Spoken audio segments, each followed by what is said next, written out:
Y hermanos, los animales, y primero se derramaba sobre el altar. Fíjense, qué interesante ese rito, porque imagínense ustedes este altar y el sacerdote derramando sangre de un toro, una vaca, y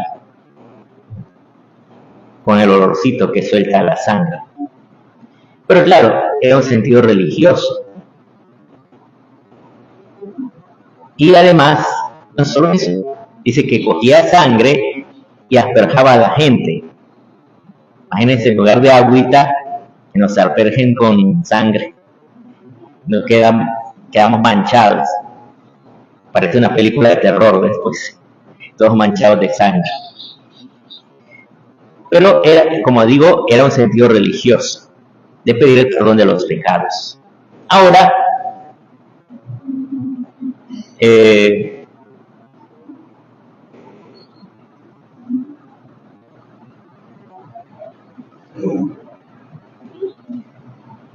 ya no se usa esa sangre, sino que Cristo ha dicho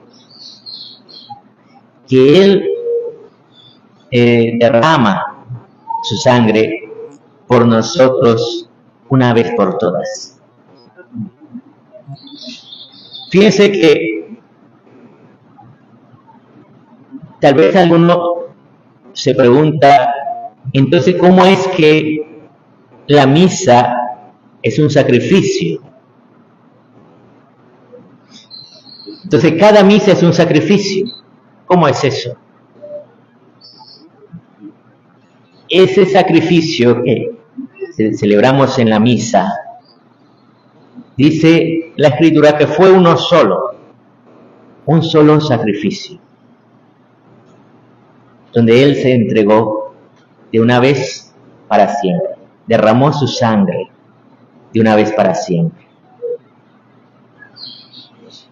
Y nos dio así el perdón de los pecados. Entonces la misa, ¿qué hace? La misa hace que cada vez que se celebra la misa, aquel sacrificio se hace presente, se actualiza para nosotros. Aquel sacrificio en la cruz.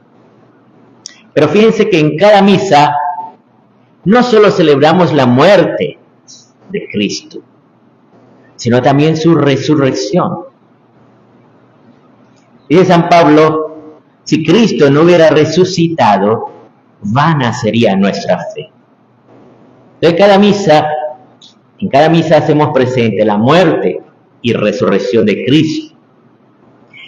Y es interesante, hay un texto del Apocalipsis que dice, cuando ve una multitud de gente en el cielo, Juan, que está escribiendo el Apocalipsis, está viendo toda esa liturgia y ve una multitud vestida con túnicas blancas. Y entonces a él se le acerca el ángel y le pregunta el ángel, ¿estos quiénes son y de dónde vienen? No lo sé, le dice Juan. Dime tú, por favor, tú lo debes saber. Y le dice el ángel, estos son los que vienen de la gran tribulación, que lavaron sus túnicas en la sangre de Cristo. Interesante esa expresión, ¿no? Lavar las túnicas blancas en la sangre de Cristo. O sea, ¿cómo puedo yo lavar una túnica blanca en sangre y que quede limpia además? Pues lo que pasa es que habla de un simbolismo.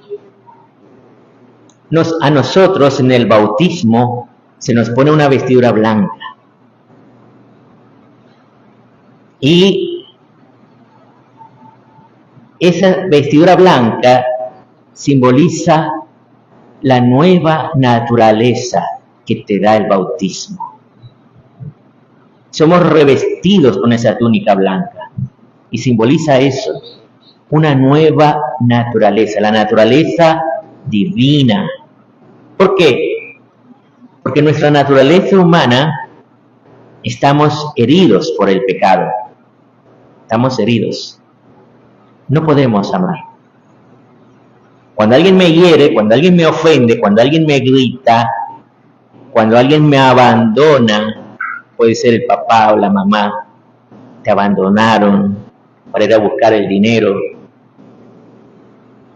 o, no sé, el esposo, la esposa, los hijos.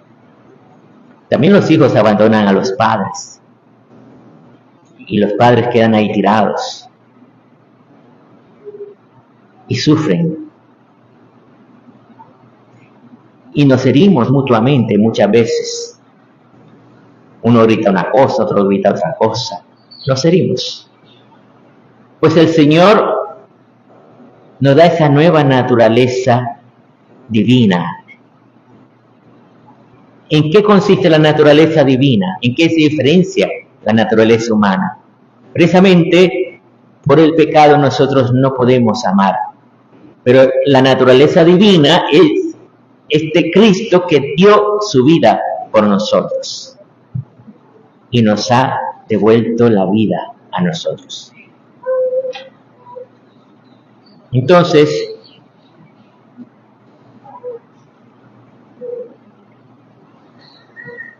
esa vestidura blanca simboliza esa naturaleza divina, pero incluso habiendo sido bautizados, podemos pecar, porque la libertad siempre queda.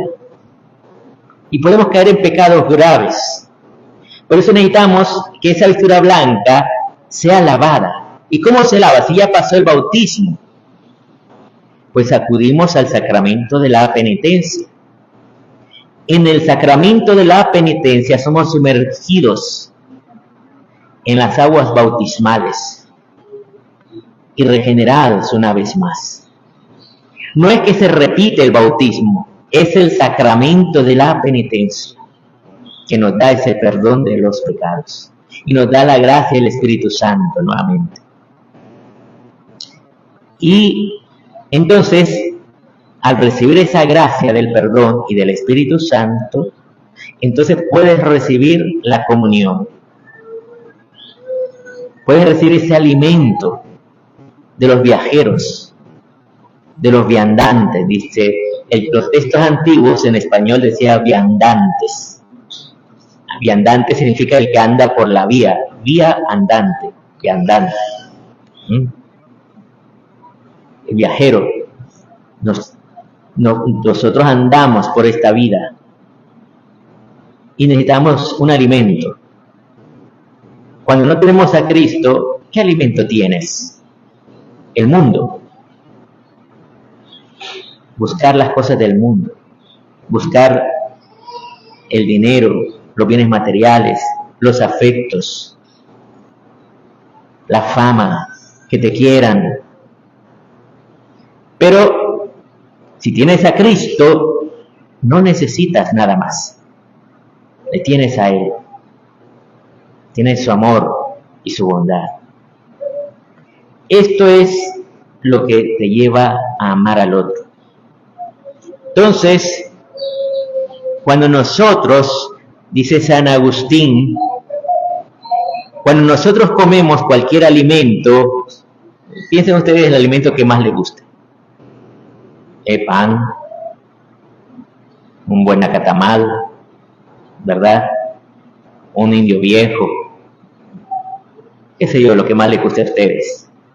Un bao, ¿verdad? ¿Qué le gusta más? Pero todo eso, cuando tú lo comes, dice San Agustín, se transforma en ti. Toda esa comida desaparece y se transforma en ti. En cambio, el cuerpo de Cristo, cuando entra en ti, te transforma en cuerpo de Cristo a ti. Fíjate qué misterio. Al comer la comida normal, tú la transformas en ti. Pero cuando comes el cuerpo de Cristo, este cuerpo de Cristo te transforma en cuerpo de Cristo. Es un misterio inmenso. Pasamos a ser parte de Cristo, miembro de Cristo.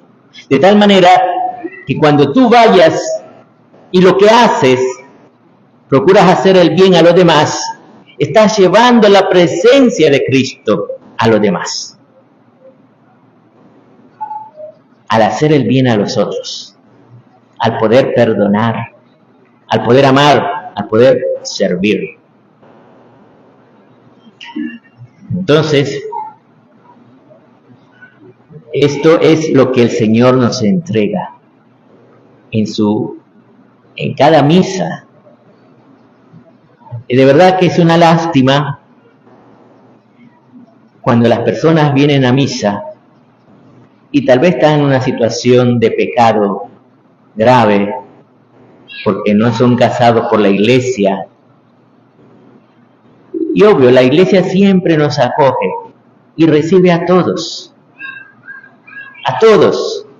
Aunque estés en un pecado grave, siempre te va a recibir con cariño la iglesia. Pero lo que quiero decir es, nuestra actitud de desprecio al amor de Dios. Muchas veces despreciamos al amor de Dios, porque no recibimos la comunión. Preferimos vivir en pecado y no recibir la comunión. Ojalá que tengamos ese anhelo de recibir a Cristo, de recibir su amor, su bondad, su misericordia.